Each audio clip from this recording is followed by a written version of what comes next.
Hello, everyone. Welcome back to another episode of Grid Live Encore. I'm Ben Schneider, and we are delighted to have our F2 and F3 analyst, Joshua Burch, filling in for Brandon Crossland tonight. Josh, how are things going? It's going very well, thank you. I've got my voice back after losing it yesterday after the IndyCar and, of course, the big major F1 race as well at Silverstone. And after, as I said to you just before we came off air, a cup of coffee, lem sips, and numerous hot Vimtos as well, I'm all ready to go for tonight's show. And delighted to be filling in for Brandon, and delighted to be with you again, Joe, as well, for what's going to be a great show because so much has happened in the junior categories. Yeah, we've got a packed show for everybody, and I guess, it's a holiday over here in the States, obviously, 4th of July, Independence Day weekend. But I guess for you all, it's got to feel like a holiday as well, since Formula One as well as F2 and F3 were at your home track at Silverstone. So we've got a lot to talk about, and I guess we should start with Formula 3 here. And Isack Hadjar took his second career win in the sprint race, but it was Arthur Leclerc who scored his first win of the season in the feature race. Of course, it's his third Formula 3 win overall. Now, Leclerc is 6 points out of a championship lead right now behind Victor Martins. So, Josh, I want to ask you, obviously, everybody's familiar with his older brother, Charles Leclerc, who had an interesting Formula One race this past weekend at Silverstone as well. But what does Arthur Leclerc's future look like in your mind, given where he sits in the championship right now? And does his older brother's success put a little bit more pressure on him to perform? I think it does put a bit of pressure on as well, because this is what sort of like what Ralf Schumacher had to deal with as well when he came into Formula One and even in the junior series, because Michael was already a world champion when he came in as well. So you've got to live up to the pressure of the name as well. So Leclerc is building a reputation as he is the big star of Ferraris, the big star of Formula One as well. Like Charles, Arthur has got that relationship with the Bianchis as well. He too lost his father. Of course, they share a father, obviously, as well. They are the same mother and same father as well in the family. So there's a lot of pressure there as well to live up to everything, to live up to the expectation. And I think sometimes that can be negative, but from what we've seen as well from Arthur Leclerc, he's just got as much talent as Charles does. And what we saw this weekend as well was exactly why he's in the Ferrari Driver Academy and exactly how good Arthur Leclerc can be. And personally as well, I was very, very proud of him watching on as well. I've been following his career for a number of years now as well. And I'm happy that at Silverstone he got his first win of the season as well. And he's looking quick again. He's going to Austria next, a track he absolutely adores. I know you said hello to Joe a little bit just a couple minutes ago here, but Joe's in the chat room, so good to see you, Joe, as well. And I guess good things coming along for the Leclerc family after a little bit of disappointment for Charles on Sunday in the Formula One race. I know it was a great race for Ferrari on paper, having one of their cars win, but they still probably should have had Charles on the podium there as well. Did I call you Joe earlier on by mistake instead of Ben? I do apologize if I did that. Well, I think you're referring to. I don't know if you were referring to Joe being in the chat room or. Yeah, I saw the chat pop up as well, and on the side of the screen, I thought he was coming up to the broadcast. So sorry, Ben. It's no worries. I know Joe's usually in the chat room tonight, or on these shows here on Monday nights. So I think it all worked out. And he actually has another comment here as well. Interesting how some younger brothers like Alex Marquez, Arthur Leclerc, and Ralf Schumacher seem to be under more pressure. The one exception I can think of is Kyle Busch, the younger brother of Kurt. And I actually have to say, I just saw Rowdy on Wednesday night, and Kurt was talking about how when he was at Roush Racing in the early 2000s and Kyle was still just a teenager coming up through the ranks, he was telling the Roush folks, you have to be prepared for my younger brother because he's going to be even a little bit better than I am. So I've got to say it is interesting how that family dynamic can work sometimes. And, you've got the same thing with, I guess, fathers and sons as well. Obviously, sometimes it can work both ways because, Jos Verstappen was, a driver who certainly wasn't bad, had a couple of podiums, but, not a household name, whereas Max Verstappen is already a world champion, and we think he's almost certainly going to get a couple more. Then you look at the Schumachers, and Michael obviously is one of the greatest of all time, but Mick is still looking to get out of a Haas and get into a team where he can prove himself, so he still has a little bit of a ways to go. Not saying he can't do it, but it's definitely a very tall order to try to match what his father did. So it is interesting to look at that sometimes and see how that family dynamic works. Yeah, the pressure you get from it is unbelievable, as we were talking about as well. And you touched on there about Mick Schumacher as well. Got his first points yesterday as well. We've watched him come up throughout the junior ranks as well. We saw how good he was and how he can have some great surges of energy behind him as well. And I like to think as well, I think I'd get more emotion watching Mick win his first race than I did when I watched Max Verstappen win his first race, because I was calling that race as well. And I think the reason is because, as you said, Jos was an okay driver, but the paddock didn't really like him that much at the time. But everybody loved Michael half the time. So it's that sort of juxtaposition. Is I've got that feeling that I'm going to be more emotional when Mick wins than I have with when Max wins. It's a very strange one, but that is the pressure of legacy, the pressure of the name. You've got to live up to it. And there's more pressure living up to the name of Schumacher and like this, living up to the pressure of Leclerc name as well than there is to that of Verstappen, judging on the past. So it's all about how you can mentally prepare for it. And to answer your question as well about it earlier on as well, in terms of where Leclerc is going to go from here, ARCA Leclerc as well, getting back to the Encore topic as well. He's going to go from strength to strength now as well. He's back on the ball rolling. He's not too far out of the championship just yet. He's been consistent all season long, does some great results, especially in Imola. So I think we're going to see him now bounce back. As I said, Austria next, good track for him as well. I wouldn't be surprised if he starts on pole position and wins the feature, of course, because the sprint race should start 10 places back. But watch out for him in the coming races. We're going to tracks he likes, racing around Central Europe. Port-de-Garde he's really good at as well, because it's just a stone's throw away from Monaco and Nice. So we're going to be in for a good couple of races. I think we'll see ARCA struggle mainly when we go to Spa, then going to the Netherlands and over to Italy in the last round of the championship. Circuits that he's okay at, but often he hasn't had a good run at it before. Absolutely. Well, Josh, making the transition now over to Formula 2. Before we get into a race recap, I do want to discuss Yuri Vips' situation with you a little bit, since this is really the first opportunity we've had to do so on the Encore show, where we cover the series regularly. Of course, for our viewers who are probably aware at this point, it's been a couple of weeks. Vips used a racial slur during an online Twitch stream. It was similar to what Kyle Larson did a couple of years ago. And NASCAR fans will certainly remember Larson was essentially forced to sit out the remainder of the 2020 season. He was doing some dirt track races for his own team and things like that. But in terms of NASCAR Cup, he essentially had to sacrifice a year of his career.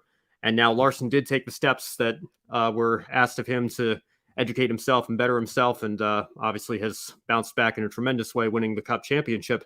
Vips did not get away without discipline completely. He did lose his Red Bull contract, which allowed him to participate in FP1 at the Spanish Grand Prix earlier this season.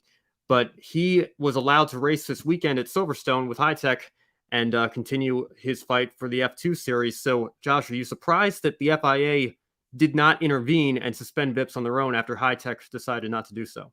I really am. And from what I understood as well, that it was something to do with the contract. The reason that High Tech couldn't kick him out because Vips was bringing money in, and without it, the team would have been in trouble. But still, money does not matter when it's this type of obscene language that is being used as well.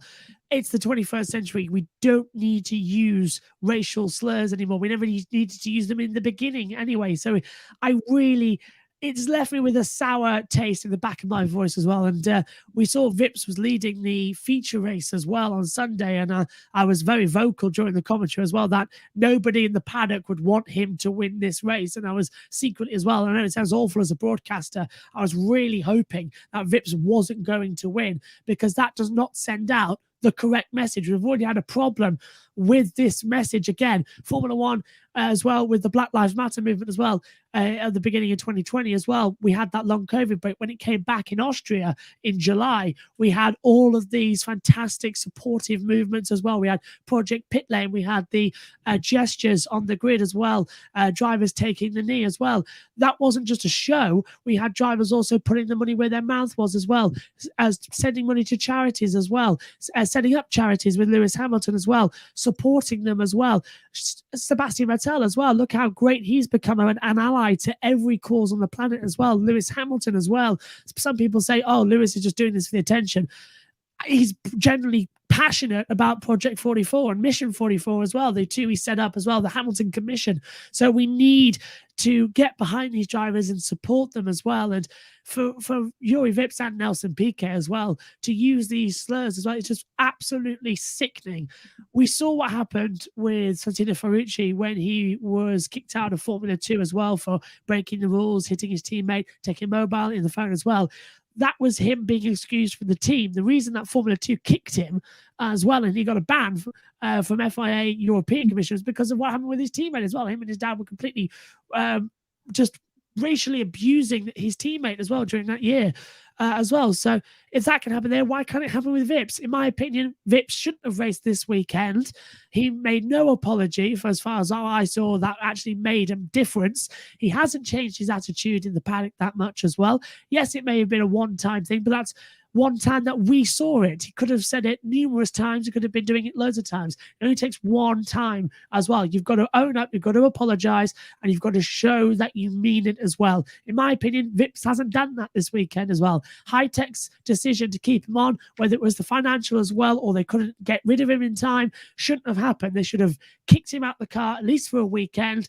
Then they should have publicized that he is publicly apologized as well, and make him go on an awareness course, like you said, Carl Larson did as well. Just something as well to educate, because we can't have this as well. We've already seen as well, I keep saying about Max Verstappen and his dangerous driving and how it's filtering down the lower levels because drivers see it in Formula One, think it's acceptable, and people get injured. It's the same thing as well with these racial slurs. If younger drivers as well see this sort of thing happening, it filters down. Look at the child, I'm going to say, because he was 14 years old, but he was a child right at the beginning of the Ukraine invasion as well, that they got invaded by Russia at the beginning of the year. One of the Russian drivers did a Nazi salute on the podium, for God's sake. I mean, he got kicked out of Formula One. He got kicked out of the karting, sorry. He got kicked out of the FIA. They've banned him. Now, if we can do that for that as well, why can't we do it for Juri Vips? Because Vips, his attitude is just the same as the Russian driver. What, did the FIA ban him because he was Russian? No, they banned him because of the attitude he had and the take he took as well. That was the wrong take. They need to get consistency here. Vips shouldn't be in Formula 2. The paddock don't want him. Formula 2 themselves don't want him there as well, but they can't actively ban him because it needs to be an FIA decision to remove his super license. That needs to happen. I don't really like seeing Vips, and it's ridiculous as well. There you go. Kobe's put it in as well. Formula 2 put out a statement saying that they disagreed with High-Tech for keeping Juri Vips. Why couldn't F2 take action and ban Vips the rest of the season if they disagree with the move? As I just said, Kobe, as well, to answer the question, presume that comment came in when I was saying it. Formula 2 can't ban their own drivers. It must come from the FIA, as it's still an FIA-run sport. Be like Liberty Media banning Lewis Hamilton. It can't be done. The organisers can't ban the drivers. The FIA, the racing stewards have to ban them. So the FIA must take action on this as well. And I think they need to have some sort of educational program. But then again, considering from what their president, Mohammed Ben Sulayem, has been saying in the past couple of months, it looks like the FIA is just going down, down, down, down as well. It's a dark and scary time we live in right now as well. And it seems that people with power all over this world as well just seem to like to take it for themselves and make everybody else's lives miserable. It's up to us as individuals to hold everybody accountable and just try and make this world a little bit better. So get rid of Juri Vips. Don't want him to see him. It just left me with such a disgusting taste. I take things like that very personally because I feel very much in it as well, is that I hate that type of language. I hate that type of attitude. It is awful. And I think, I know it's a bit of a rant, but this is what we like to do, isn't it? It needs to be stamped out massively. As I said in the group chat on the Grid Network as well, you look at games like Grand Theft Auto as well, they use racial slurs, completely thrown out the window just for anybody to hear as well. When did that become acceptable? It should never be acceptable. We see all these movements as well around the world. We should be taking more notice of them as well. And it's just ridiculous. My heart honestly breaks because it's awful. It is just awful. Well, we did see Vips release a statement on the day it happened. And obviously, like Kobe mentioned, F2 coming out and saying they were surprised as well that further action was not taken. And I think that, it is an issue that we have to look at because a lot of people have criticized the We Race As One movement, because you see these drivers, making these gestures and, speaking out on these issues that they believe in and that are very personal to them. and that's all great. But then they turn around and they race in Saudi Arabia, 10 miles away from a missile strike in a country where they still criminalize homosexuality, and that's something that really kind of sends a conflicting message there. Are you doing this because you mean it, or are you doing this because you're just trying to make yourselves look good and show that you care about these issues, when in reality, when the checks come in from these countries with questionable human rights records, we have no problem taking them. Yeah, Saudi Arabia shouldn't have happened, in my opinion. They should have pulled the plug immediately, and I'm disgusted to see that it was even put on the calendar. I'm disgusted to see it's remaining on the calendar after what happened this year as well. 3 drivers didn't want to race: Lewis Hamilton, Sebastian Vettel, and Mick Schumacher didn't want to race as well. From what we know, they were the only thing that came out there as well. So it's horrible. Kobe says, on the grid tonight, we said that word is deeply ingrained in gaming culture. It really is, disgustingly so. It is as well, and that's it. This is, everybody always says, "Oh, why do you stay away from online?" Why people often ask me as well, "Why don't I do streamings of games and that sort of thing?" It's because I don't want to get into that. I do esports because it's fun. Esports, Formula One racing, and the GTs as well, they're fun because it's lighthearted, fellow motorsport fans as well. People are saying, why don't you get into playing Call of Duty or Fortnite and things like that on your Twitch streamers? You'll get much more followers. And says, because that's a toxic community in my eyes. I don't want to get into that as well because it's so toxic. And I don't think it's worth it. So it's worrying me as well that it's still, after all these years, it's just still around. I don't get it as well. Everybody is equal. And that is what I really, really hate, that nobody can seem to understand that. We are all equal. And I hate that people don't understand it still. Everybody is equal. Nobody has more rights than you. And it really does fire me up as well. Personal rant here as well. I used to hate it at schools when used to be belittled by teachers and things like that. I used to hate it. I'm all about respecting authority, but it's over the menial little things that you think back when you grow up and think that is actually really awful to how you treat people as well. And it grates on me as well how as well it just really does as well. Bullying, people who get bullied as well. It's always the victim, not the people who are bullying the person who get caught out. And it's the same thing here. Formula One is in a unique position now as well. It's growing popularity all over the world, especially in the States, and trying to link it all back to sports. We've got an amazing opportunity to put the We Race as One campaign back on the map. We've got a great opportunity to show our support and to show that everybody is equal. And yet motorsport keeps taking steps back away from it as well. We've segregated racing drivers, the W Series now.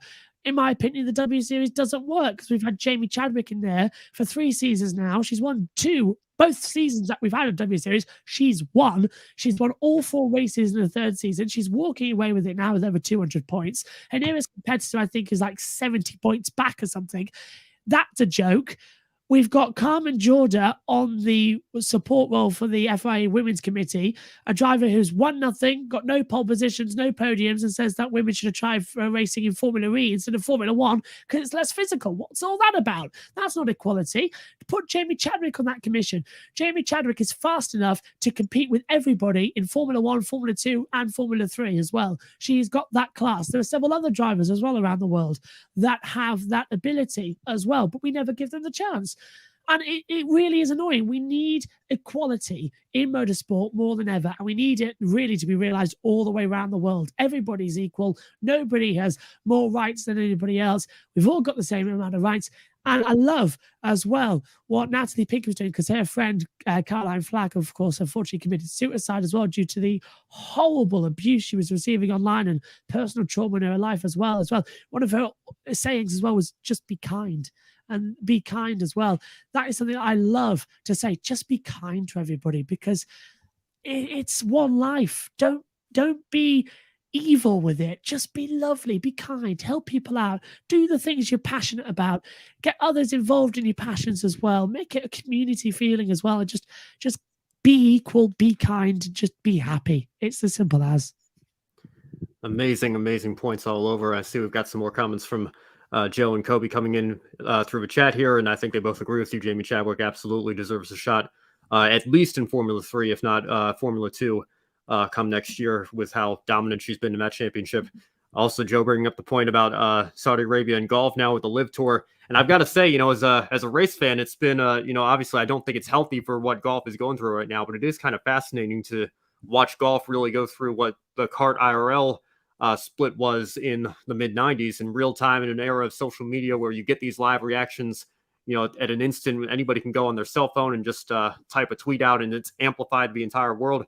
We didn't have that in 1995 when IRL broke off and, Tony George took the Indy 500 away from kart and all those things. So it's how Tony George got away with any of that and was then seen as the good guy in the end of it, I have no idea. Evil man, Tony George, in my opinion. He ruined some good series. Well, tell us how you really feel there. Oh, I mean it as well. He made me all kind. He said, I brought Formula One to the Brickyard. You destroyed a great IndyCar series. And then we had 2 different ones as well. And then it was a complete mess as well. Tony George was just all about the cash, in my opinion. All about the cash. All he cared about. Power and control. I think they're still feeling the effects from that here, in 2022. The IndyCar series, I think, has made some improvements and bettered itself a little bit, but it's still lacking, obviously, compared to where it was at its peak in the 90s. Joe adding they have protesters in Portland, of course, where he's based when they had Live Golf here. Yeah, I mean, I've got to say, I've never been offered $100 million or whatever, these players like Phil Mickelson have been offered there, so I understand it's got to be very, very tempting. But at the same time, I think there is the question of your morals and selling out, when you're in it for the cash and then they try to say, there are other reasons behind that or whatnot. It's got to be very difficult to be in that position and try to answer those questions when in reality, I think everybody knows that you're, in it for these 8- and 9-figure contracts that, I guess in a lot of ways, you see those numbers and you think, well, how can you turn that down? But then you really consider the moral implications of it, and it gets a lot more complicated than that. Yeah, I couldn't live with myself personally. If I'd done that deal and knowing that people were suffering because it's a direct thing as well, couldn't deal with it. Sebastian Vettel in Canada got a lot of flack for saying, you're doing all these eco protests and all this, and yet you're driving a Formula One car. Don't you make you think about that? And he says, yes, I do. I think about it every time I get in and get out of the car. So what did he do at Silverstone? Bought his FW14B, put it on completely carbon neutral fuel just to prove it was possible. And that's a great message. One thing I do love as well, he ran a little Canadian flag on the side of the car as well, as sort of like a middle finger to the journalists, the local journalists, of course, in Canada, who asked him that a couple of races ago. So Seb is fantastic there with dealing with hecklers as well. And it's just got to be, we need some common sense. We need, if you have still in this day and age, a country as barbaric as Saudi Arabia is as well, I don't think we should be racing there. We took Russia off the calendar because they invaded Ukraine, and quite rightly so. We haven't taken Saudi off. Half the races on the calendar I don't think should be on it. In fact, I sent you guys a couple of weeks ago, I don't know if you saw it, Ben, as well, my ideal F1 calendar, and it had some crackers on there. It had some honest cracking races on there, and they were all great racetracks, great races, no human rights issues, whatever, and somewhere where we can make good progress with Formula One and actually make a difference. So that's what we need to do. Yeah, well, I mean, you do bring up some good points, like you mentioned, and I've got to say it was very telling to me that the day the Russian invasion of Ukraine happened, it was clear that Russia was not going to be on the calendar this year, and yet, what is it now, set to 2030, 2035, some of these races like Saudi Arabia and Abu Dhabi and countries in the Middle East that are hosting these races. So it does seem like there's a double standard there, but of course that's where all the money is, and we all know money talks. So it's an important discussion to have, and I'm sure we'll continue to have it all throughout the year. I'm sure this isn't the last time, unfortunately, that these things are going to be brought up, but we do have to talk about them. And I've enjoyed the conversation we've had here. I think it's been very good, but we do have a couple of races that did happen this weekend that I think we should get to as well. So let's move on to those. And let's start with the sprint race. Jack Doohan took victory in what was a wet sprint race and took the lead from Enzo Fittipaldi about a third of the way through. He held off Ayumu Iwasa, who finished second, and Fittipaldi rounded off the podium there. But in the feature, very exciting for us here in the States, American Logan Sargent got his first win in Formula 2. He's the first American F2 winner ever, and the first to win at this sort of level. Of course, I think it was 2017 when GP2 became Formula 2, if I'm not mistaken, right? So Alexander Rossi Was the last winner before that in 2015.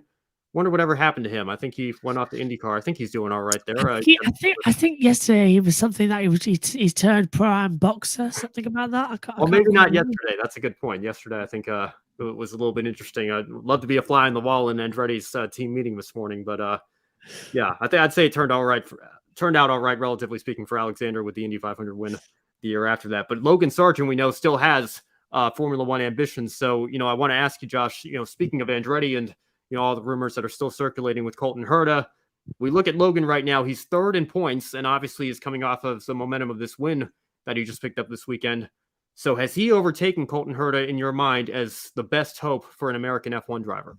We mentioned this right at the beginning of the season when the Grid Encore launched as well. I said Logan Sargent had a great opening weekend in Bahrain. And I think this is his first F2 win as well. Fantastically done as well. He held off Theo Porcher, did a great run around everything as well with the pit stop strategy as well. I did absolutely brilliantly. Kobe's put a question saying, Bernie recently made some disgusting comments on Good Morning Britain. Good to see F1 responding swiftly. Yes, it did. And everybody was like, why? Basically, Good Morning Britain is produced by ITV as their morning show to rival BBC Breakfast on the main channels. And ITV, Good Morning Britain, they like to bring on controversial guests. Like this morning, they had the Just Stop Oil protester who got on the track at Silverstone as well. And today, the Just Stop Oil people also destroyed the Hemingway picture in the National Art Gallery in London. So, not really promoting a good message there. Peaceful protests, don't destroy history because you're trying to get a message for us. It doesn't work like that. So, yeah, Bernie's comments there as well were ridiculous, saying that he'd take a bullet for Putin. Well, okay, Bernie, here's a plane ticket to Russia. You go stand right there. And I think about how many people on this planet as well that aren't in Russia? About 7 billion. As well, I think we'll all just take a shot right there. Bernie's getting a little bit older now, and Bernie was a cheeky character, but as well, I never liked Bernie that much about how he ran Formula One, and now he's just making crackpot comments to try and stay relevant and try and get in the news. But fair dues to him. Let's return then to the Formula 2 action. I do think as well that we are going to see Logan Sargent. In my opinion, he has overtaken Colton Herta as the next lead. Herta's done incredibly well in IndyCar, but he's had a difficult season this year. So we've got Logan Sargent, who is racing on these European tracks. He's got the data as well. He's doing extremely well. He's now got a win under his belt, and he's been fast and consistent all year long. I would put Logan Sargent in the Haas if they're looking to replace Kevin Magnussen for next season. If Magnussen's just a one-year deal, I'd get Sargent in there as well alongside Schumacher. That could be a very tasty lineup, in my opinion. Yeah, I totally agree with you. It's been great to see Logan Sargent in F2 this season have such a great year, finally get that weight off his shoulders with that win. And I think we had a comment come in from Joe as well, talking about what was going on with Andretti yesterday. And I think Andretti Auto Scraps definitely summarizes their weekend very well. Michael was certainly not a very happy guy after that race. And like I said, to be a fly on the wall at that meeting this morning would have been absolutely awesome. And I wish we had the ability to see what was going on there. I'm sure not a lot of it was very pleasant, but I hear Andretti flipped. Yeah. Oh, that's a good one. That is a great one. Yeah. Somebody get in the comments if you realize what that's a reference to. Yeah. Well, I got to tell you, I've been very impressed with Colton Herta's speed. Obviously, it's just that the consistency seems to be lacking. And in fairness to him, I think that's been an issue, all throughout Andretti Autosport for the last several years. But, I think obviously he certainly has the potential, and we'll see, hopefully keep your fingers crossed that this Andretti Global entry is allowed to go through. But if it isn't, I think you have to look at a guy who's much more directly linked on that side of the ocean here, and look at that world and what Logan Sargent could possibly have opportunities with. He's with the Williams Driver Academy, of course. And like you mentioned, I'm sure Haas are going to have an opening sooner rather than later here. If Latifi goes, then if Latifi goes, I would actually put De Vries in that seat. But if De Vries is still locked in with the Mercedes side of things as well, and they put him in DTM, I would get Sargent in at Williams then. So he's got options. He's got a load of options as well. Do you want to take that? Yeah. Yeah, well, and Kobe bringing up here, Sargent has great potential. He was about to race for Foyt in IndyCar before the last minute F2 seat. That I think is Sargent's biggest hurdle. I think the talent is certainly there. It's the funding that's the question. So, we talk about, the ties that he has with Williams. If you want to talk about him maybe replacing Latifi, I think on paper, in terms of performance, you could make that argument. The only problem is the main reason Latifi has that seat. Of course, it's the old pay driver situation there. And I severely doubt that unless a miracle happens and he gets some partners to come on very quickly, Sargent is going to be able to compete with that. So, the situation Williams have been in the last few years, they certainly need the funding that Latifi brings. Then again, Latifi hasn't exactly performed at the level that I think Williams would have liked him to. So it's going to be interesting to see how all this sorts out. Of course, if Sargent were to somehow make up enough points on Drogovic to win the championship, then it's a really difficult situation to justify not putting him in a Formula One car next season. We have another comment from Kobe as well. Speaking of F2 champions not being on the grid, Oscar Piastri most likely replacing Latifi next year. Josh, do you have any word on that?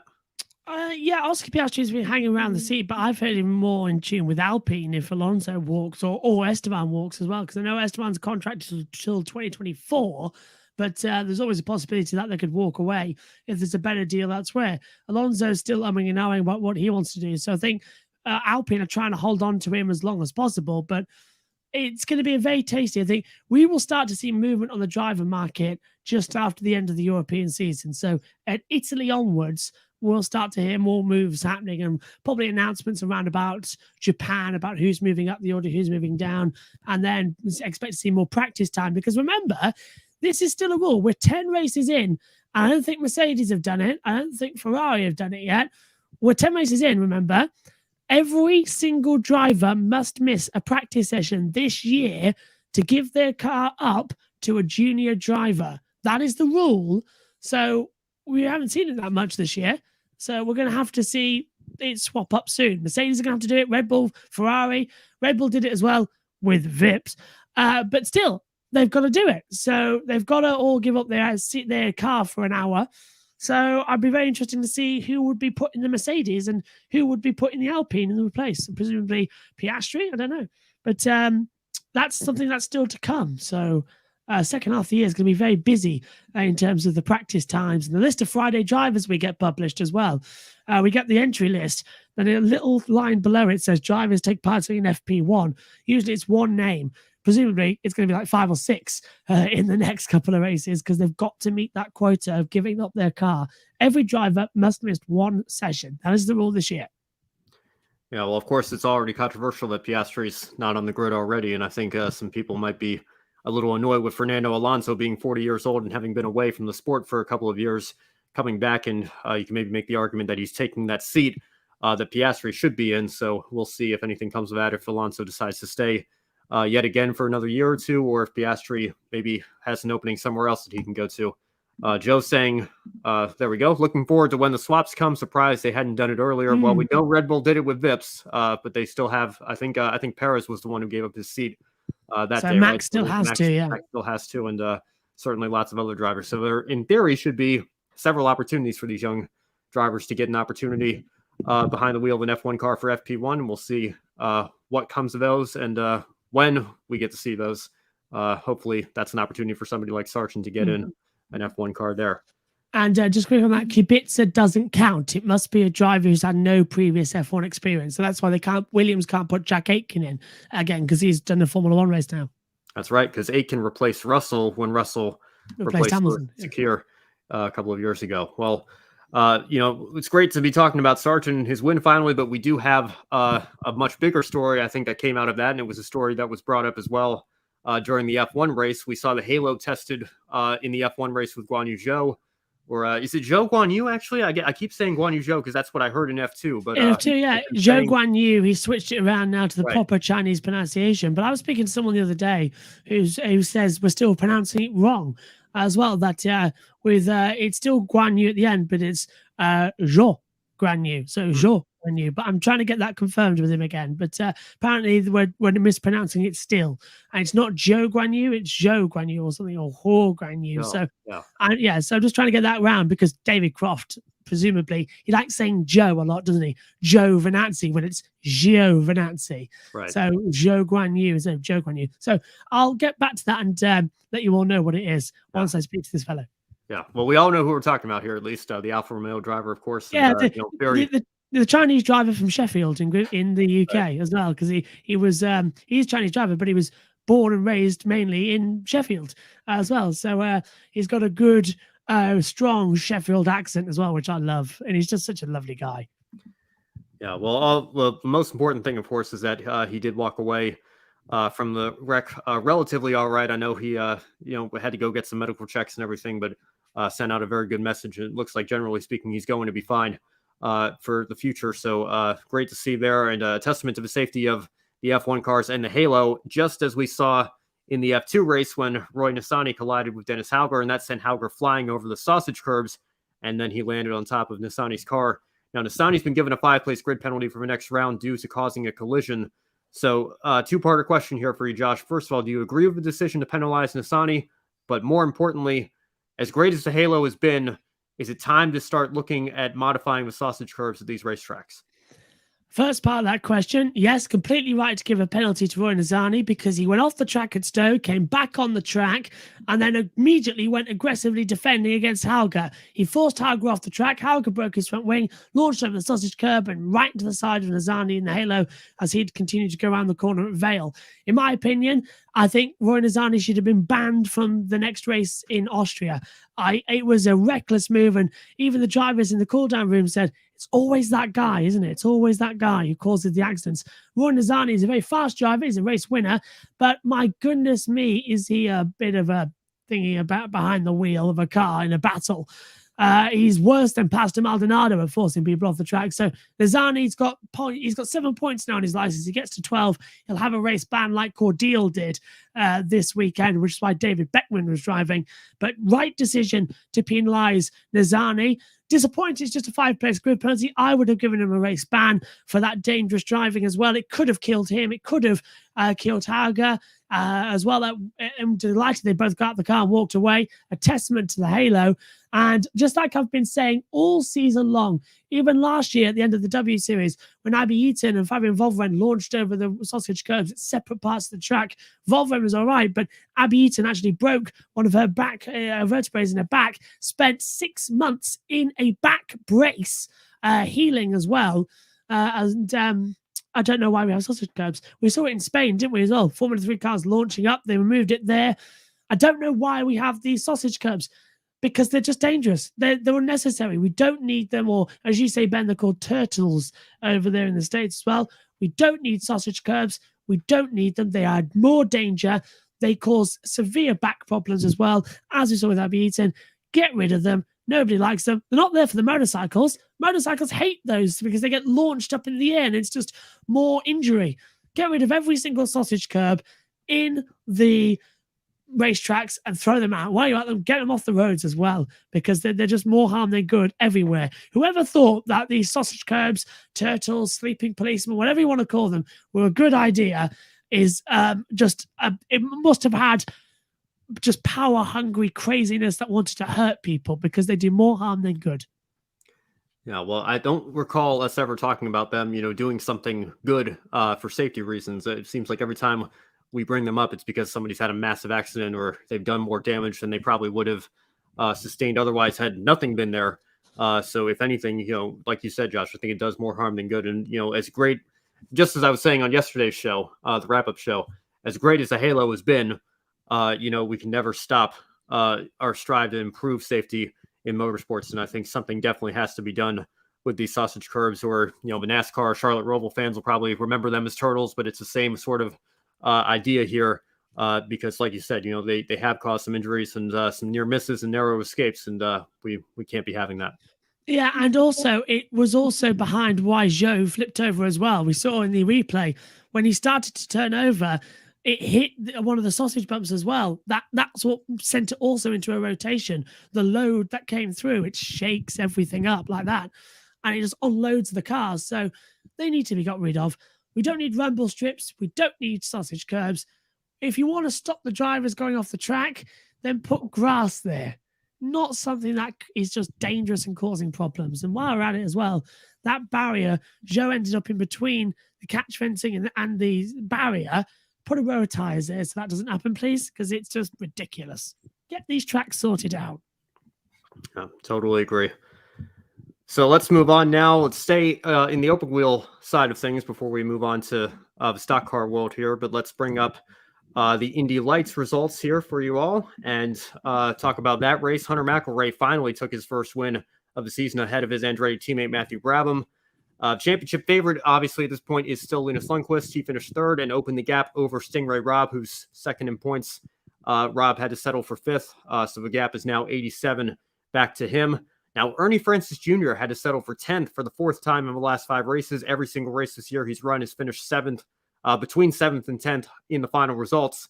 Now, Francis is, of course, a Trans Am champion and a very good, talented race car driver, and he drew a lot of attention for winning an SRX race at Indianapolis Raceway Park last season. So, Josh, with all this in mind here, are you surprised that Francis, has struggled a little bit in Indy Lights, being down in 11th in the point standings, or is that to be expected when you have a guy who's used to being in an actual car with the Trans Am and obviously SRX, and he's done a couple of ARCA and K&N races as well?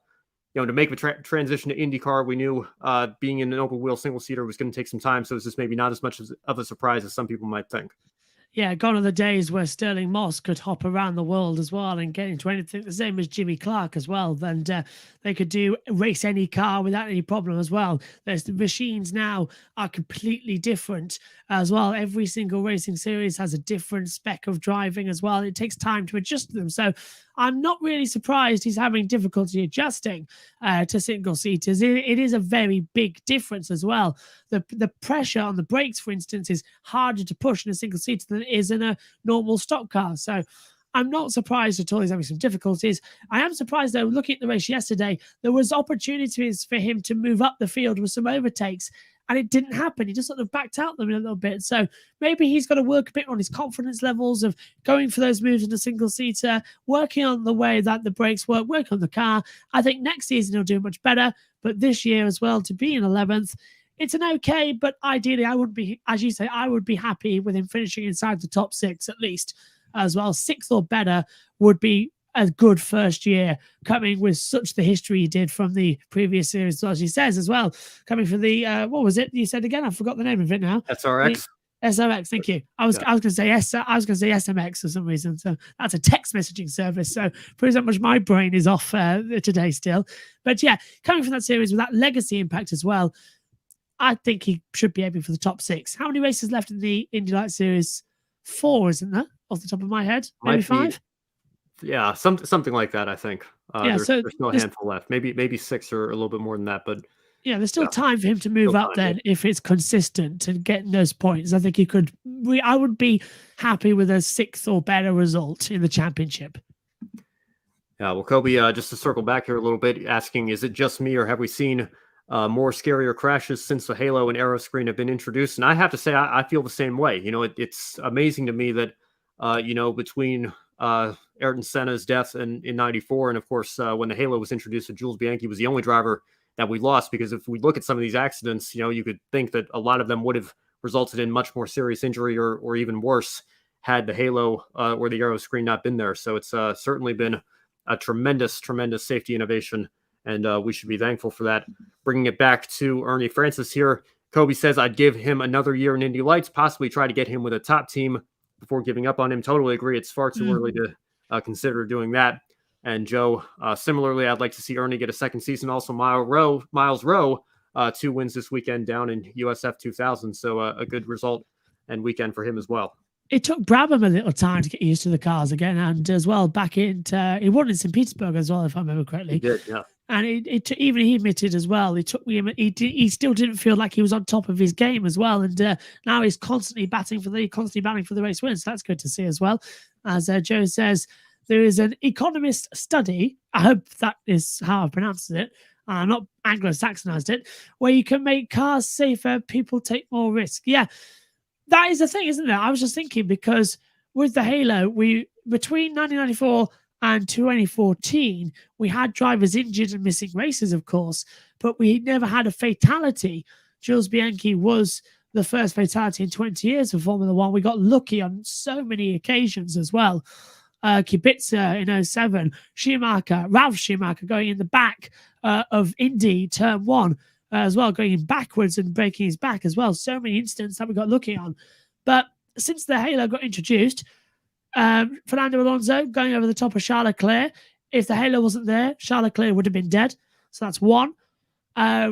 Romain Grosjean going into the wall, that would have been 2. Lewis Hamilton in Monza, that would have been 3. Trying to think of a 4th now as well, because we've had a couple of cars going over the top of each other. We've got incredible. Well, of course, now we've got Zhou Guanyu, Marcus Ericsson 2018 in Imola in the Monza 2018 practice 2, flipping over and landing on top of the halo as well. So we've had instances where if it wasn't there, it would have been worse. And I think we've got that safety device, and everyone criticized it at the time. I did. You said on the show last night that you did as well. I don't think everybody did, but we understand it was the safety. And I think the reason we all opposed it was because it just looked weird on the cars. Nowadays, they've finally styled it so it looks like it's part of the car. I think the 2022 rules have done brilliantly in making it look a bit more space age and a bit more safer. It looks like now something out of Mad Max, which is fantastic. It's created a sort of like it's done the opposite. It's a safety device, but they've made it look dangerous by giving it that rough edge. It's made it dangerous and sexy at the same time. I think that's what people love about it. So the halo's a good look now for Formula One. That was the main concern that I had, was actually that I thought it might actually do the opposite of what it was intended to do, because I thought of Felipe Massa's accident in 2009 and, a spring going through. Obviously, that's why, you even said on this show, Josh, that the aero screen is better than the halo. And they're looking at ways to kind of merge the two for the future to give even further protections there. But I thought that, I wasn't convinced that the halo would have necessarily protected a driver had a similar situation happen there. And I'm still not. I think that I would like to see some sort of combination of the aero screen and halo on the next generation of F1 cars. But also, I was concerned about drivers, getting out of the car, specifically if the car turned over, if that might delay the escape time that it would take for drivers to get out of the cars. And I think we saw that that's yesterday, a concern with what happened with Grosjean 2 years ago in Bahrain. Obviously, he was able to get out. And we should be thankful the halo was on his car, because it ultimately saved his life. But it has absolutely paid for itself a million times over. And I think I speak for pretty much everybody when I say I'm so sorry that I ever had any doubts about it, because it has been a tremendous invention. To help you there as well, they didn't really explain it very well, because when we first learned that the halo was coming, and that press conference that everybody watched, I was watching as well in Hungary as well in 2016, people said, would it have saved Henry Surtees? They said no. Would it have saved Justin Wilson? They said no. Would it have saved Felipe Massa from having that accident? They said no. Would it have saved Jules Bianchi? They said no. So the 4 cases that called for the halo, they said at the time it wouldn't have saved them. So that's why everyone was a bit puzzled and a bit angry about it as well. So I'm completely on your side there as well. They didn't explain it very well, but now we've seen, as it's been developed over the time, the crashes we've had and the protection it does give, that's great, but still doesn't stop foreign objects coming to the car, like gravel, debris, anything like that, tiny little things I can get through. So aero screen is the logical course to go. And perfect example of that wasn't it Will Power, who if the aero screen wasn't on his car, would have been beheaded back at, where was it, Phoenix a couple of years ago? The car ran. Might have been Gateway. I think he and Ed Carpenter got into an accident there. Yeah. And you can bring up, Connor Daly at the Indy 500 last year when Ray Hall's tire came off, and, there's all sorts of stuff. Yeah. There's plenty of examples there as well. So, both the halo and the aero screen, like I said, they've completely paid for themselves.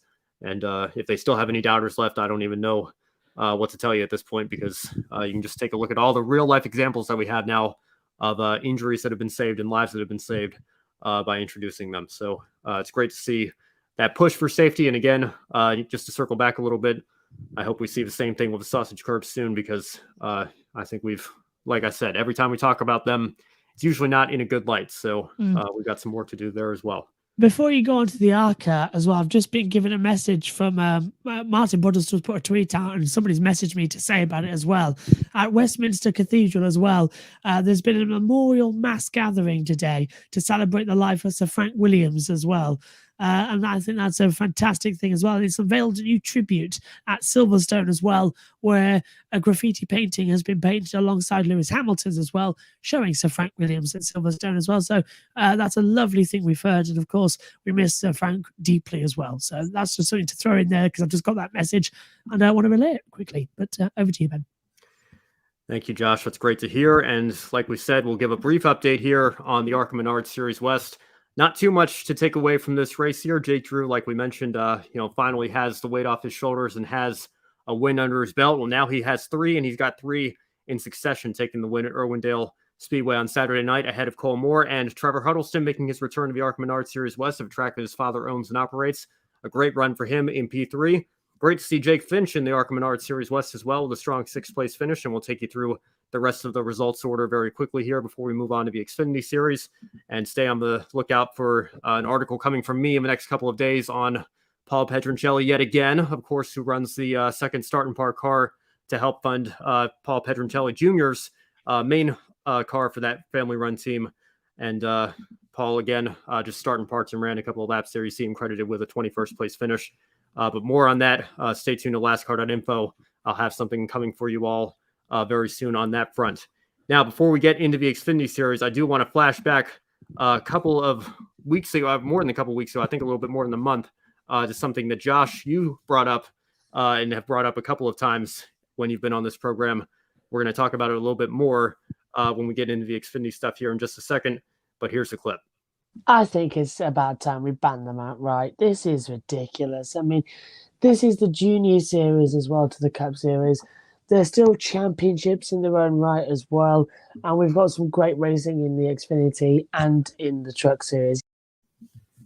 That beard. Well, I know you're thrilled. You must be thrilled that Kyle Larson was making his first Xfinity start in 4 years and doing it not just with Junior Motorsports, but a full-on Hendrick Motorsports entry, making their first Xfinity start since 2009. I know you must have just been over the moon to see that on Saturday. Are we talking about Xfinity? I could have sworn I watched the Cup Series race. I mean, there was just so many. No, it's ridiculous. For God's sake, he led most of the race as well. If it wasn't for that caution with the crash we're going to get onto as well, he would have won by so much. It is annoying me no end as well that these drivers are allowed to come down in rank as well. You're racing in the Cup Series. You've made it. You've reached your goal. Don't go play in the Xfinity Series with drivers that are trying to get up in the order as well. It is so frustrating. And personally as well, I gave out the biggest fist bump in the air as well when Gibbs got ahead there. I was like, come on, show him what it's got. And it was just such a good news story. It felt like I was watching the Cup Series taking on the Xfinity Series in a complete head-to-head. And Xfinity won their own series back. It was brilliant. And I can't stand it. I really can't. Just get all of the Cup Series drivers out of Xfinity and just keep it there. You're there, end of. I will stand in the middle if I have to. I will do what the Just Oil protesters did, and I will sit before the start of the race because I'm not an idiot. I'm not going to sit on a live motorsport track. I'll sit before they actually leave, in a jokingly way, I must add, on the grid walk. I would take a seat and say, I don't want these. No, get out of it as well. So just leave them alone, for the love of God. It is so annoying. Just leave Xfinity alone. Go play in your big park. It's literally like they have separation anxiety when they move up for the American audience from middle school to high school. They can't let go of their favorite teacher. It's so annoying. Just leave. Just go at this point. I will pay you to leave them alone. I promise. Over to you, Ben. As I'm breaking up. I think they're hacking me, Ben. They're hacking me. They don't want me to talk. They're breaking up my picture. Yeah. Well, I got to say, I know there's a lot of people that feel the exact same way. There's a lot of people, that disagree with both of us. That they like seeing Ty Gibbs have this opportunity to take Kyle Larson and take the fight to him and beat him in his own series. But then again, if Larson had won the race, we'd be talking about another chance for Ty Gibbs or somebody else to make a name for himself and get some publicity with a win. But Kyle Larson was standing in the way in a series that he graduated from several years ago standing in the way of that. So, there's arguments on both sides of the equation. But, Josh, I mean, it's a foreign concept to you guys over there because, we don't see Lewis Hamilton in Formula 2 races or, Max Verstappen go back to Formula 3, on the week early in the weekends just for fun. So it's kind of a foreign concept over there. It really is. And it was sort of banned as well after quite early on, actually. It was banned. It was sort of frowned upon from F1 drivers competing in junior series after Jimmy Clark died as well at Hockenheim in the 60s. And it was outright banned in the 90s as well when the new FIA took over as well after Senna's death and after the FISA-FOCA war that happened. So we've been used to it for quite a while now, and hopefully you can still hear me, even though my picture's looking like it was in the 90s. So yeah, I don't like seeing drivers moving up. To me, it takes away. We were talking earlier about Alonso. Is he taking a seat away from Piastri? For me, this is exactly the same thing. It's taking opportunities away from younger drivers to make a name for themselves. And well done, Gibbs, Tyler Gibbs, for getting up there and doing us proud. I have never been more proud in my life. I have a comment here from Joe saying Ty Gibbs getting the win was pretty fun. Those two in Cup, that'll get it exciting. And I think, yeah, absolutely, Ty Gibbs has certainly proven that he will be in the Cup Series at some point. I think 2023 might be a little bit too soon here. And Josh, will let you get your camera situated there as well. I can still hear you fine, just so you know. Just so you're aware. Yeah. Joe, coming back here again, saying, can you imagine if Grosjean ran Indy Lights at select tracks to gain experience at unfamiliar tracks? Yeah, I think some people in IndyCar might not take too kindly with that, Joe. So, it's interesting to see that what's accepted in NASCAR is completely a foreign concept over in the open wheel side of things. And I know that, there are, we call them like truck lifers and Xfinity lifers and things like that. So maybe it's not as direct a comparison. There are teams that use those series for other purposes, but the top teams, of course, use them for driver development. And, it is interesting to get the reactions when you have somebody like Kyle Larson, or even Cole Custer, who's doing it for a much smaller team, but is still a full-time Cup driver coming back to the Xfinity Series. And you see the reaction that we always get out there. But Josh, just to bring it back to Ty Gibbs, since he was the winner of the race, of course, and he beat the reigning Cup Series champion to do it, what do you have to say about the talent that he has? And when do you think we can expect to see him in Cup? Do you think it would be right to put him in the Cup Series next year, or should he maybe take one more year still to develop in the Xfinity Series? I feel like he's being cheated out every single time we see these the Cup Series drivers winning as well.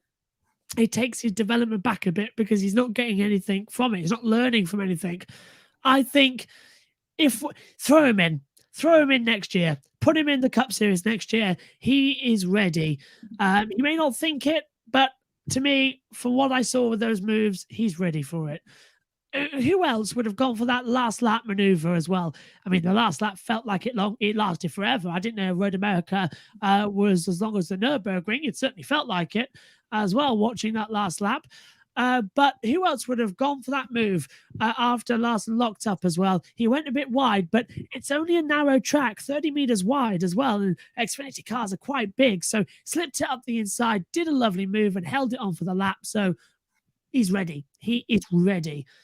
If he feels like he needs another year, that's his choice. Give him it. But personally, throw him in.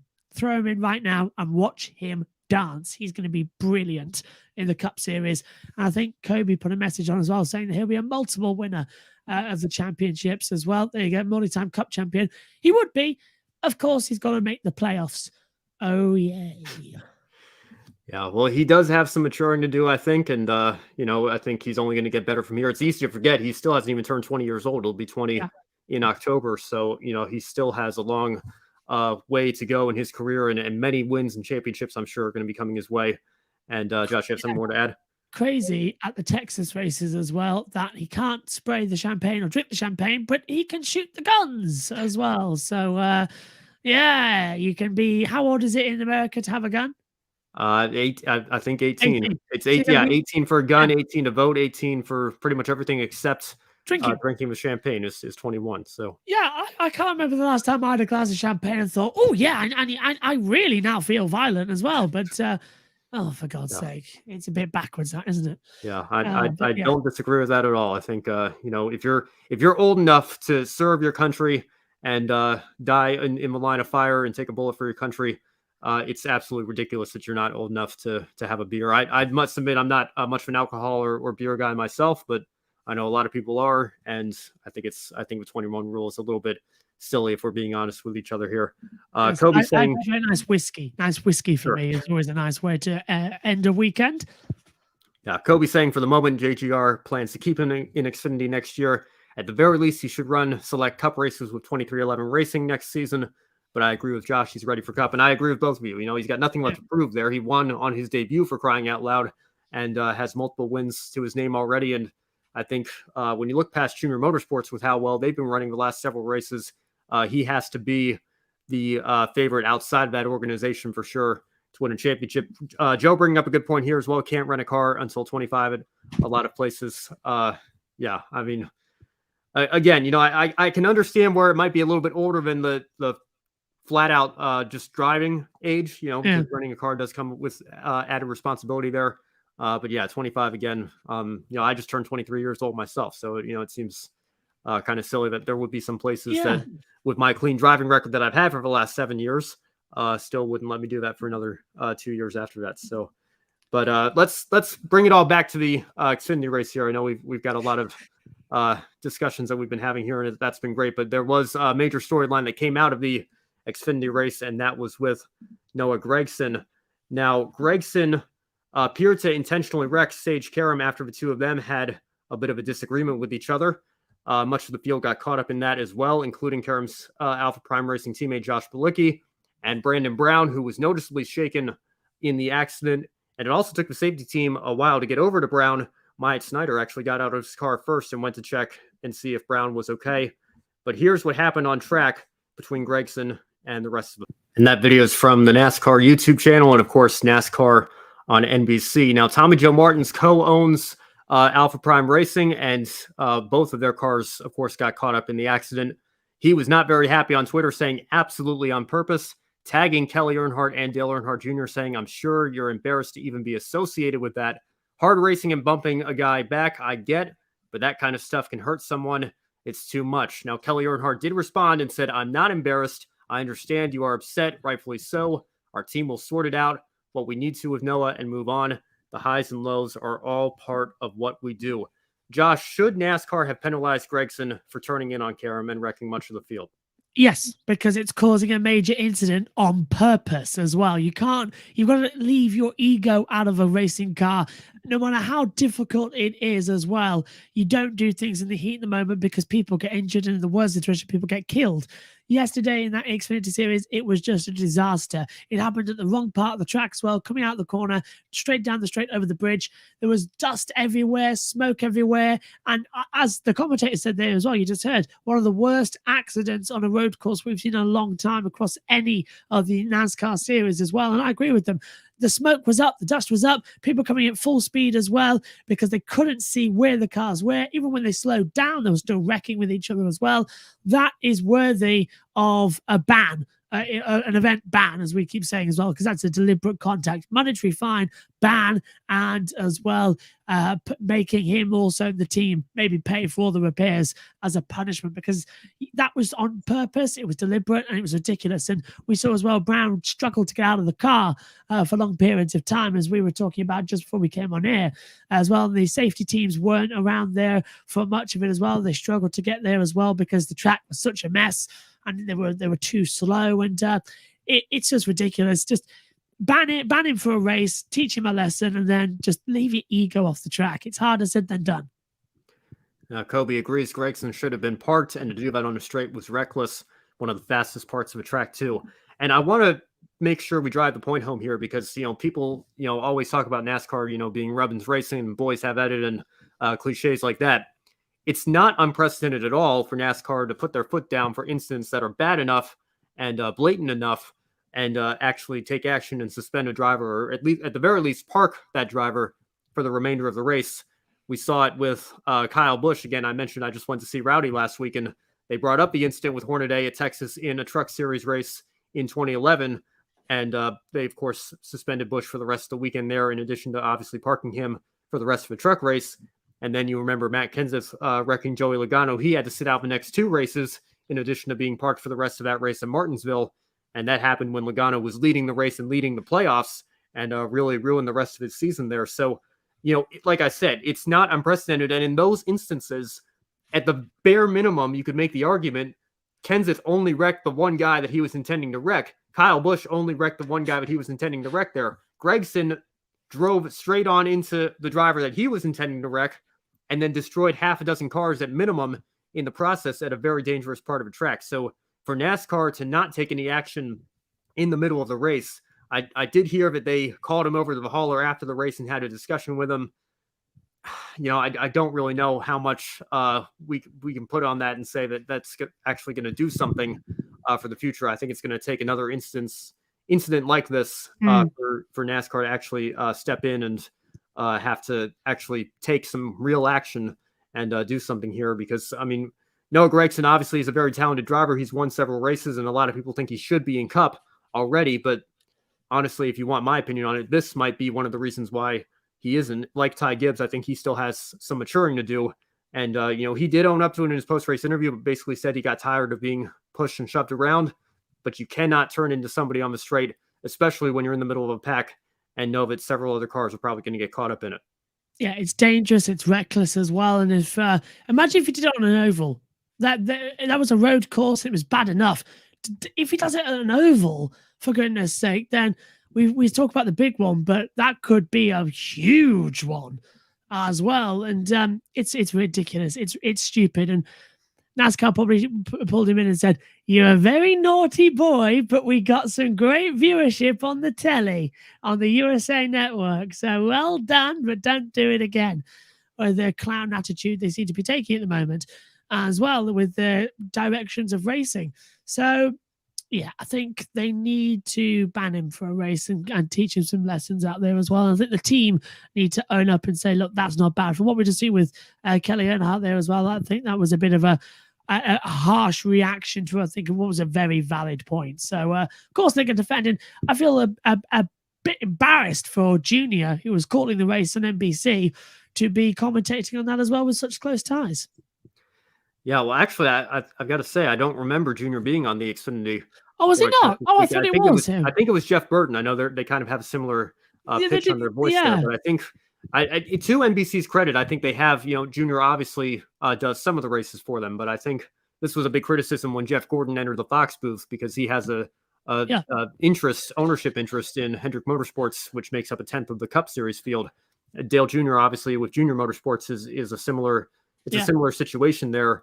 And, to NBC's credit, I feel like they do try to do their best to keep him off of some of the Xfinity broadcasts. But yeah, that would have been interesting to get his live reaction to it as he was calling the race there. I need to listen to more NBC, obviously, because I did actually think it was Earnhardt as well. So very similar voices. Because the first race for NBC that they did, me and Joe were commentating on it, so I wasn't hearing their coverage of it. So work on that. But they've got very similar voices, haven't they, as well? They do, and yeah. People say me and Megan sound the same as well, which gets annoying sometimes as well, because Megan's much more vocal than I am, obviously. Not really. I've still damaged my arm from that Alonso hand twirling I did yesterday. Yeah. Kobe bringing it up here as well. NBC trying to keep Junior off the Xfinity broadcast to avoid conflict of interest, but harder for Jeff Burton to do that on Sundays now with Harrison racing in Cup. And I guess, sometimes the interest can be, it's a different situation because that's family as opposed to, ownership and everything. And of course, we all remember Ned Jarrett calling his son Dale's victory in the Daytona 500 all those years ago. So DW with Michael. Yeah, Darrell Waltrip with Michael Waltrip as well. So those situations are sometimes unavoidable, but, credit to NBC for doing their best to try to work around that. Although I do have to say the nothing but commercials slogan was kind of fitting again this weekend. So, I think they were on USA. They were on USA. What did I come up with that I just texted a while ago? I can't remember now. I'm gonna have to get it out. Useless sports announcing or something like that. Something like that, yeah. We're trying to come up with, but the problem is because it's the USA Network, it's quite hard to think of it with nothing but commercials. It's quite easy, but with it being USA, it's quite difficult to fit it in for the broadcasting. I can't remember. Ultimate Sports Association or something like that. Yeah, we need to get that in, and that's a competition for anybody who can do the USA Network version of nothing but commercials as well. we'll pin the comment or something and we'll say it in the next broadcast. So get your questions in and come up with it, because we've been having a lot of fun in our group chat trying to figure it out. What would it be when it's on the USA networks? 100 bonus points if you could do that for Fox too, because you've got the X to try to figure out there. I don't know what you could do with that, but you'll take the lead of the grid ranking away from probably Joe or Kobe, whoever's got the ticker winners right. Yeah, well, a lot to discuss from the Xfinity race, and I'm sure the debate's not going to stop there in terms of what should be penalized for aggressive driving, what goes over the line, and we'll probably have this debate later on in the season as well. But Josh, thank you so much for joining us for the full show tonight.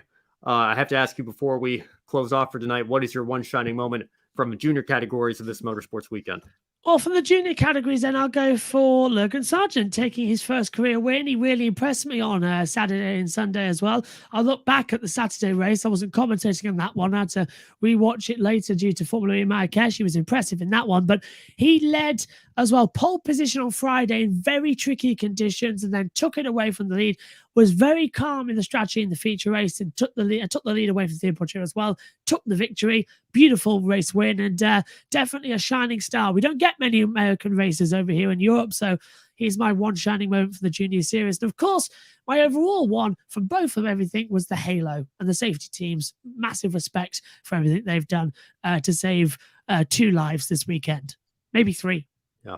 Well, I want to give a shout out to a part-time Truck Series driver who also races and competes in Monster Jam. I know it's something that we don't usually talk about here on the Grid Network, but I want to give a shout out to Camden Murphy. He was the freestyle and overall event champion this weekend in Cleveland, and he just got some publicity a couple of weeks ago because Monster Jam was in Nashville the same weekend the Truck Series was, so he actually did his own version of a double and competed in both events. And cool. We talk about how little overlap there really is between an Indy car and a stock car when you try to do the Indy 500 Coke 600 double.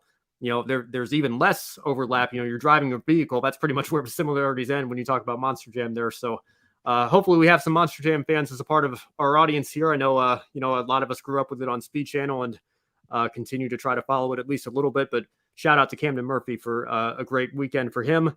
And hopefully we can see him back in the Truck Series again soon, because it is a very cool story for somebody to be trying 2 completely different disciplines in the world of motorsports. And Monster Jam, you got us to talk about you here. So get some good publicity for them as well.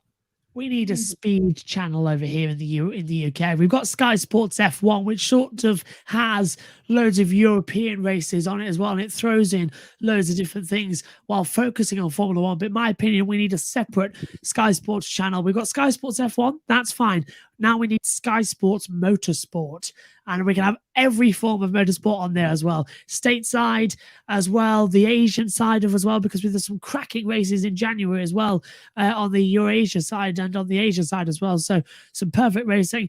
And to be fair, in the UK, NASCAR shoved away on Premier Sports as well behind a paywall. I know Sky's behind a paywall, but it's more easier accessible. Get NASCAR back on Sky Sports. Give us some action, and it'll be a lot easier for me and Matthew White as well to keep a lookout on what's happening on NASCAR without having to use Twitch to watch via a different streaming service. Sky Sports NASCAR, that'd be brilliant. Get DW's adverts back on, and I still love DW's all of his documentaries that get published about him as well, because he is just fantastic, and half the sport hated him originally, and now he became the golden boy. So yeah, I love DW so much. He's such a great guy. Yeah, I got to say, here in the States, we have a service called Pluto TV that is owned by Viacom and has a lot of streaming channels where they just show old documentaries and old sporting events and everything. I would love to see a NASCAR channel or a motorsports channel come over to that service, because I think there's definitely an audience there for it. We just haven't really seen it yet. So that's something that I think we could have an opportunity here for both in the States and over on your side of the pond as well. Yeah, I think we got Pluto as well, actually. We're Amazon Fire Sticks as well. So I'll double check that and take a look. Yeah, I've got to say, I've been loving the game show content that they've got over there as well. There's so much for all sorts of audiences on that service. So it really is. And it's completely free. Yeah, Jeopardy fan, aren't you, as well? We're watching it all. Yes, I thought, yeah. I love all your Instagrams as well. Now it's just turning into a personal chat, but love all your Instagrams about it all, and I always keep up to date with them as well. Yeah. Well, Josh, like I said, thank you again so much for joining us. And, I got to get my podcast restarted, so maybe we can get you on the show there at some point and, have more of these conversations. But that's going to do it for us tonight here. So as always, we'll go into our closing message here. And thank you so much for watching Grid Network. And if you really like what you saw tonight, you can invest in our Patreon. And thanks as always to Colin, Deshelle, Mark, and Robin who have already done so. If you'd rather just make a one-time donation, you can buy me a coffee. And thanks as always to Edward, Amber, and Zachary for doing that on that side of things. As always, follow us on all our social media platforms, Twitter, Facebook, Instagram, TikTok, as well as Twitch. I see we have a viewer on Twitch right now, so thank you for that. And lastly, visit our sponsor, public.com, the stock market social media home. The referral code on the screen you see there, GridNet, will give you $5 to invest. Public.com allows you to connect with your friends, make new friends, and use tools to learn how to invest in the stock market. Now, on Wednesday, a little bit of a programming note for you all. I will be co-hosting Grid Tonight in place of Adam Lemery with Kobe Lambeth, so make sure you stay tuned for that. Joe and Daniel will have the Women Motorsports program on Thursday.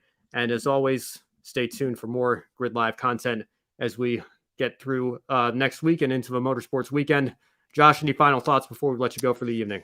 Just a happy Independence Day to everyone over there in the States. Hopefully you're having a great July 4th celebration. I know it's a little difficult over there at the moment as well. Many people not exactly thrilled about celebrating Independence Day with everything that's going on over there. So I hope you're all having a personal very good holiday with family and friends as well. And I know it's a bit of a mess over there right now, so we're all thinking and all hoping it all works out okay over there as well. So just have a great Independence Day with you and your family personally as well. Hopefully have a great holiday. Make it one to remember.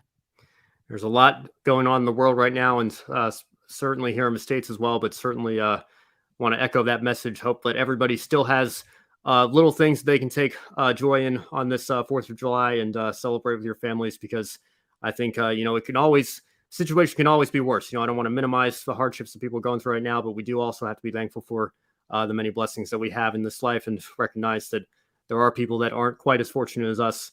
So we have to be thankful for that as well.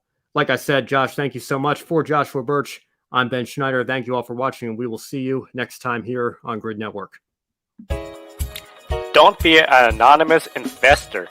Join the stock market social media platform public.com. Invest any amount of money and share with friends and new friends. Discover new opportunities, such as new companies and potential business partners, and useful tools for beginners, and share your experience with friends on public.com. Link in the video description gets you $5 for being a Grid Network viewer. Use the referral code GridNet for your free $5 to invest. Start investing and networking on public.com.